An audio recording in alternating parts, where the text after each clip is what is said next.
Thank you for that lovely introduction. And no, you don't have to turn off your Wi-Fi. I swear I'm not going to do any live hacking on any participants today. But we're going to talk about computer security and specifically how it relates to Iceland.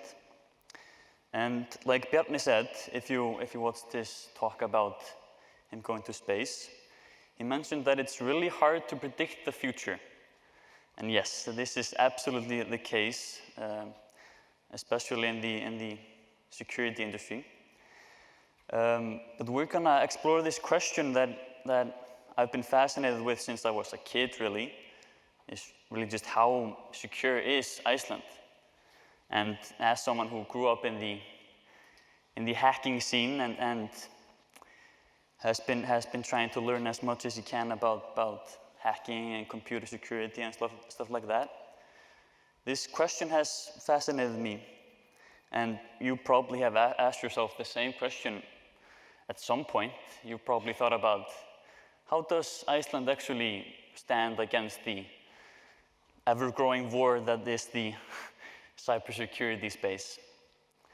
And we're going to probably look at particular parts of Iceland. Now, when I say how secure is Iceland, what exactly am I talking about? It's, of course, I'm talking about the computer networks.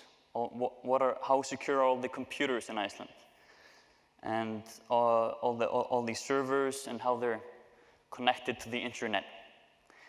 This includes Icelandic companies, government agencies, infrastructure, and even computer networks that are in your homes.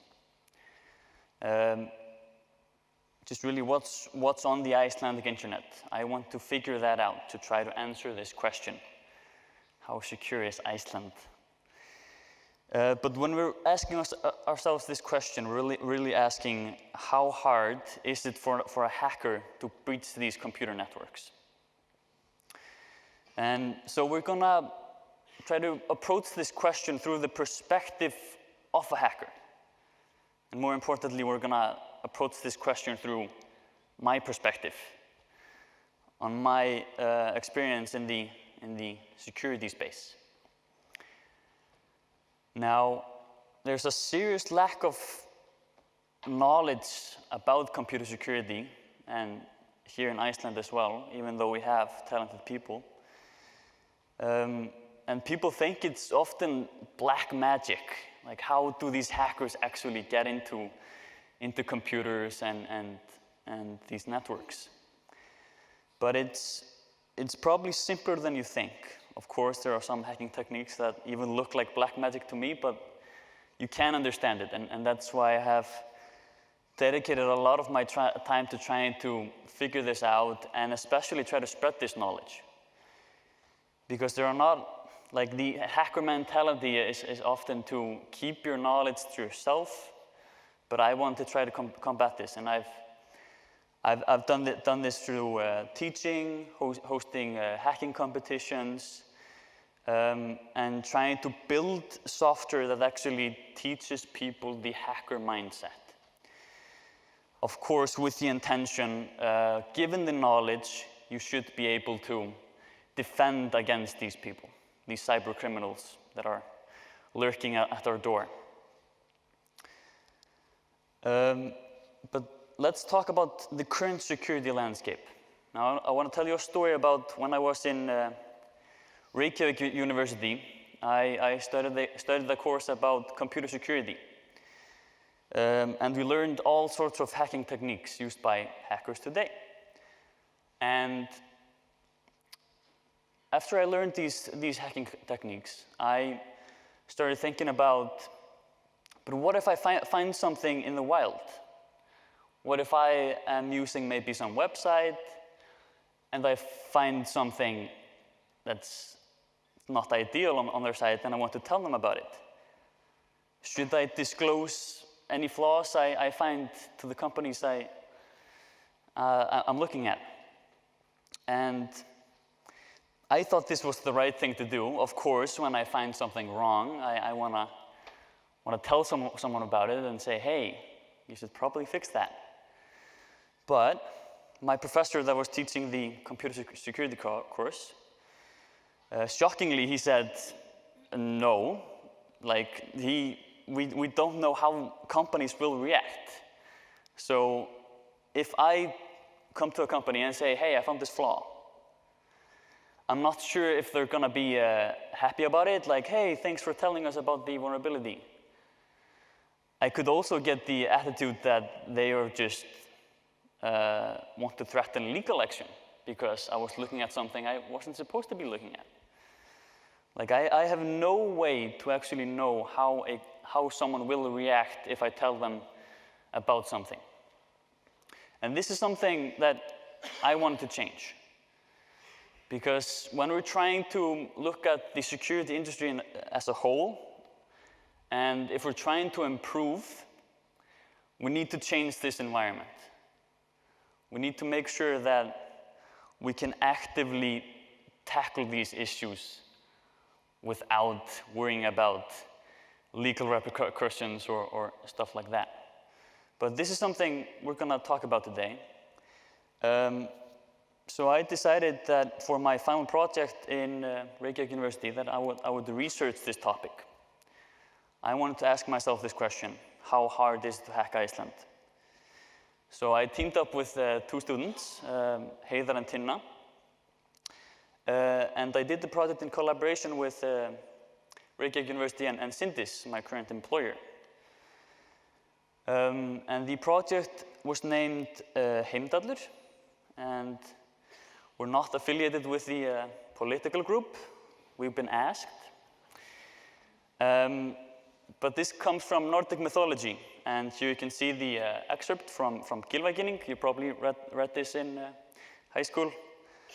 But he is the warder of the gods and sits there by heaven's end to guard the bridge to Bifrost, which was the place where the gods in Nordic mythology lived. And we thought this was a fitting name because we wanted to be the guards of the Icelandic internet and notify people when we saw a danger. But what is Heimdallur? What is this project? So Heimdallur is an internet scanner. And what we're really doing is taking a survey of what is on the Icelandic internet. So we're just trying to figure out and mapping out, like, what does Iceland look like to hackers? What do they see? Because hackers are scanning Iceland on a daily basis. Like, they're currently knocking on our doors, and often they get in. But we decided that we would use the same techniques that these hackers are using daily. And we wanted to really just see which computers are open to the internet. And this is through ports. Some of you might be familiar with this, but computers have these things called ports. And we can think of them like doors. Doors into our computers, or servers, or whatever. But behind these doors are some programs, some software that we can interact with. And there are potentially up to 65,000 open doors on computers. But how do we scan these doors? How do we figure out which doors are open and if it has anything behind it? We can think about the problem like trying to figure out if we have a massive building and we want to figure out which apartments have people living in them. If the apartment is just empty, no one lives there, we don't want to waste our time trying to figure out who lives there. And then later ask the question exactly who lives there behind the door, what do they do, what's their age, stuff like that. And of course we can approach the problem just by trying to ring all the doorbells in the apartment building and just see who picks up. And if we wait and see who answers, then we'll just get a list of people who are actually home. And when we know that, we can actually just go up the staircase and start talking to them. Ask them questions about what they do, how old they are. Of course, this is a very creepy analogy, but this is exactly what hackers are doing daily. They're constantly probing the Icelandic internet. But of course, instead of a massive building, they're trying to interact with servers. So they're sending internet packets and trying to figure out what software is behind the doors. And this is really split into two phases, trying to figure out if a port is open, and then the second phase where you try to figure out which software is behind the port. And oftentimes we can figure out exact versions of programs that are running, even configurations. We can see which plugins you're using, or anything really. So we can really ask any question we want. But of course, this takes time, because if we think about how much do we need to scan, Iceland it's a small country, but still, our internet has almost 1 million IP addresses. And that's not a small search space, because for each of these million IP addresses, we need to figure out, are any of the 65,000 ports open? And that's a lot of questions for one computer. So if you think about how fast should we do this? Like how fast can we ask these questions? Because if we ask too slowly, we will never gonna finish. We're never gonna be able to ask all of these million IP addresses what ports they have open and what versions of software they have. But we can't ask too quickly either. Because if we take the analogy again with a massive building, if we're constantly ringing people's doorbells, people are gonna get annoyed, obviously. And this could result in something called an internet attack, or a denial of service. And we might have found out the hard way that this could happen, but we won't go further into that. So after we found the speed that we were happy with, that we were not annoying people, or we knew we were actually going to finish, the scan eventually took 9 months. So you could say, like, this project is essentially my baby. But what I found after these 9 months was more than 720,000 open ports. And that's a staggering number. That's a lot of open ports, a lot of places a hacker could potentially breach a computer system. Because that's almost 2 ports per Icelander. I think 2.2 ports per Icelander. So it's, for our country, that's pretty staggering. But what actually is behind all these ports? Now, we tried to figure out exactly what was behind each of these doors. And we managed to identify about half of the software that was running behind these ports. And that means, for the other half of the internet, we have no clue what's on it. We have no clue what software they're running or which versions, because they simply didn't tell us enough about them, or we didn't ask the right questions. But that's really a scary thought, that we have no clue what's on the half of the internet. But let's focus on the half we actually know, where we can extract some software and versions and stuff like that. Let's think about like, what types of software is this? What are we managing to identify? And these are websites, mail servers, databases, and often protocols that are used to remotely control computers, such as SSH and the remote desktop protocol. But we also found web cameras, and we found that very interesting. And we're going to look at that further in a bit. But what could a hacker do with this information? So I now have a list of IPs and ports and know exactly which software they're running and even versions. We can figure out if people have the latest version of some software, or we can figure out, hey, they haven't updated it in a while. So that's a really important question that we can see. Because that means we can probably find the known flaws in outdated software and try to really just map the versions to some known flaws, because there are public databases about which vulnerabilities are being found. And these lists are being updated daily. So anytime a new flaw is released, you can figure out, hey, is someone who hasn't updated? And then we can easily exploit these services or that software. But that brings us to a question. Are we allowed to do that? Is this legal?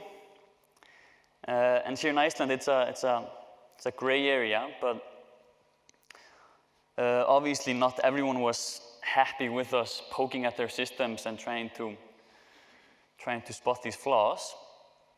And of course, when we were scanning, people noticed that we were scanning their networks.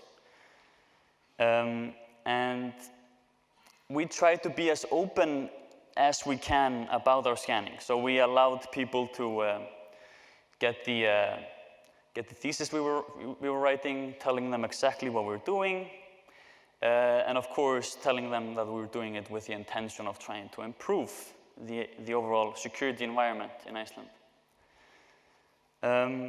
And so we sent this message out when we were scanning to all the servers that we were scanning, that this is our project and here's how you contact us if you want to know more about the project. And we even allowed people to opt out of our scan. If they didn't want to be scanned, we just took that request. And several organizations opted out. And after we explained to some of them what we were exactly doing and our purpose, some of them didn't opt out, so they were happy with what we were doing, because we were just like 3 students trying to figure out how secure Iceland was and with the intent of trying to improve it. But not everyone saw it that way, because some organizations even threatened us with legal action. And this is the problem I was talking about earlier. But when you get an email from a lawyer because you're doing a school project, it's obviously not a good feeling. And when I read the email, my heart sank. Like I was scared. And is that really like the world that we want to live in? And that's really the question I want to propose to you. Because we truly believe that we are trying to improve the overall security environment by trying to point out what is wrong. And we believe it to that extent that we started working with the Icelandic government. So we actually took what we found and we went to the Icelandic government, or what is known as a computer emergency response team, which exactly has this responsibility of trying to figure out what threats are there. And we even, when we found something critical, like we found 30,000 misconfigured routers on the Icelandic networks, then we actually disclosed it to the computer emergency response team. And they were very fast at actually fixing and notifying the appropriate authorities. So we were very happy about that. But what else did we find? So we mapped out everything we found on this map. And for these 700 some odd services that we found, there are over 7,000 known vulnerabilities. And that is only like the most critical of vulnerabilities. And that's it's a quite staggering number, because that means the whole 1% of Icelandic ports are easily hackable. So 1 out of every 100 ports, you can find some known flaw in it. And that number is frankly too high. It should be way closer to 0. And that's something I wanna present to you and tell you, like, this is not okay. And there are probably way more vulnerabilities out there that we haven't found. But if we look at the map again, we can see the red dots are vulnerabilities we found, and then we have green dots if we zoom in. Obviously, you can see in the capital region, there are most computers there. And I've anonymized the data, so you don't know the exact GPS coordinates of these servers, and I've anonymized them some out to the ocean. But that's all for security and making sure I'm not leaking any sensitive data.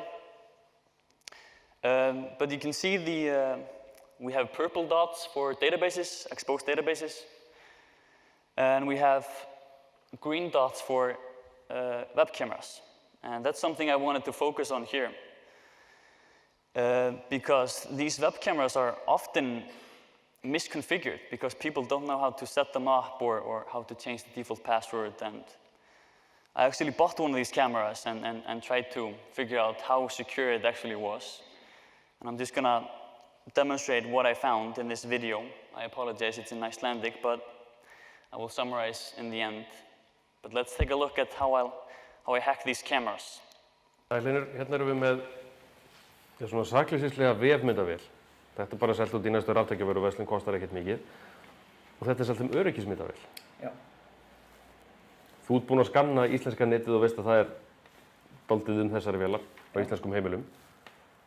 Hversu örugg þessi öryggismyndavél? Þegar þú kaupir þetta bara af hillunni og stingur sér samband hjá þér, þá hún bara óörugg. Það hver sem getur komist inn á myndavélina á þeim tímapunkti. Það sem þú ert að gera og margir gleyma að breyta lykilorðinu sem kemur með myndavélinni. Og ef þú breytir ekki lykilorðinu, þá getur hver sem bara einhver út í heimi bara komist inn á myndavélina og séð hvað að gerast. Hversu flókið að hakka sig inn á svona vél? Það ekki mjög flókið. Það sem við getum gert fyrst að finna myndavélina. Þú þarft sérstaklega að opna fyrir vefmyndavélina ef þú vilt að hún getur verið skönnuð á netinu. En það margir sem búin að gera það og ég hef fundið töluvert af myndavélum sem opin á netið. Þá ég beðinn password og þetta bara default password sem kemur með myndavélinni og þetta bara notar aðgangsorðið admin og svo sleppur að setja lykilorð. Og þá get ég bara séð þig núna og þú getur sagt hæ. Nei. Og sem sagt, ég þurfti bara að stimpla inn admin og sleppa að setja lykilorð og þá ég bara komin inn. Og ef þú ert búinn að opna vefmyndavélina út á netið, þá get ég bara labbað beint inn. Og þegar fólk opna vefmyndavélinni út á netið, þá það ekki vegna þess að það ætlaði að vera að sýna heiminum hvað að vera, heldur vegna þess að það ætlaði kannski geta að skoða hvað að vera úr vinnunni. Já. En fyrir vikið getur hver sem farið að skoða hvað að gera stemmi á þér. Já. Hvenær sem sólarhringsins. Algjörlega. Og hlusta þá það sem sagt Já, það mikrofónar á þessu allt, já. Stundum talað Internet of Things. Internetið allstaðar, að það sé bara öll tæki á heimilinu verði nettengt. Já. Árásarmenn geta tekið yfir til dæmis ískáp heima hjá fólki og nota hann í bara alls konar árásir eða gert hvað sem í rauninni. Svona dæmi eru óþægileg, við viljum ekki að það sé einhver að horfa á okkur, en þau eru ótrúlega algeng. En tækin okkar safna líka alls konar upplýsingum, gögnum sem eru mikils virði. Hjartsláttur, hreyfing, staðsetning og allt það sem við gerum á internetinu. Okay, so there I demonstrated on a web camera I bought from my local electronics store that it's often hard to set up these cameras and not obvious how you change the default settings. And I found a plethora of other vulnerabilities, such as it didn't use encryption by default and others that I didn't mention in the video, but this raises a big question and it demonstrates that this can be really scary. And a lot of people buy these cameras with good intentions and don't know what exactly they're putting on the internet. But what is the root of the problem when we think about security in Iceland? We've demonstrated a plethora of security holes. We found these security vulnerabilities. We found open web cameras. Misconfiguration is very common. But these security holes are only gonna pop up faster. Like we can't really do anything about these security holes. Hackers will always find a way to get into these networks. But what we could change is how we actually react to these security flaws. And let's think about this responsibility that companies or organizations actually have. Because how do they react to it? Are they equipped to patch these holes quickly enough? Are they ready to take warnings or listen to the community when they actually find something? And are they actually trying to do something about this problem before they get hacked? Because oftentimes, and we see that a lot in Iceland, is people don't think about security until they get hacked.